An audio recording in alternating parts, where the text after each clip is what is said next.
let's start with why an engineer would want to spec a hermetic interconnect. And when we talk about an interconnect, we are talking about connectors, we are talking about feed-throughs, we are talking about sensor headers, lots and lots of different types of form factors in terms of a hermetic interconnect.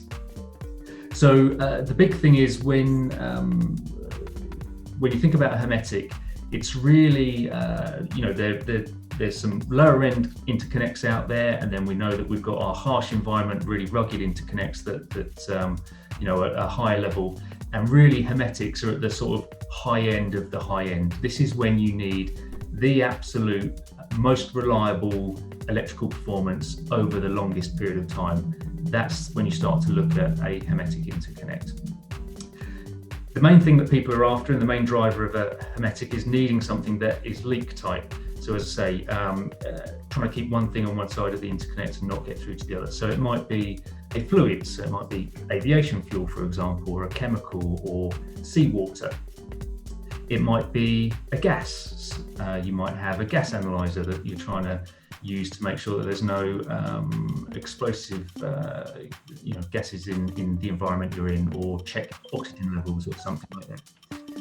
It might be to try and maintain a pressure differential, so up on a satellite or down on a submarine, trying to keep one pressure on one side that's different from a pressure on the outside. Or it might just be to prevent any sort of water vapor ingress over a period of time, so to make sure that your valuable box of electronics does not degrade over many, many years. But the way that we achieve this leak tight seal, when I'll go into the details of how we do that in a couple of slides, the way that we do it actually produces a load of side benefits as well. So the seal that we get is also incredibly strong, and the materials we use are incredibly strong. So these parts are also incredibly pressure resistant. So we have a part that's rated up to 90,000 PSI, for example.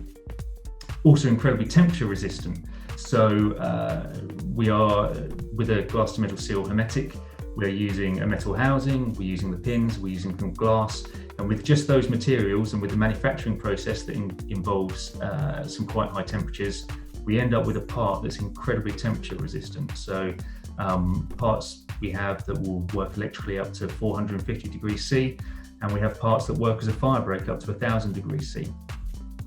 Also, because of that lack of components and the nature of the manufacturing process, we can also make parts that are incredibly small. So if you've got anyone who has a very tight space envelope for whatever they're designing, we can make parts as small as having no more than a 3mm profile.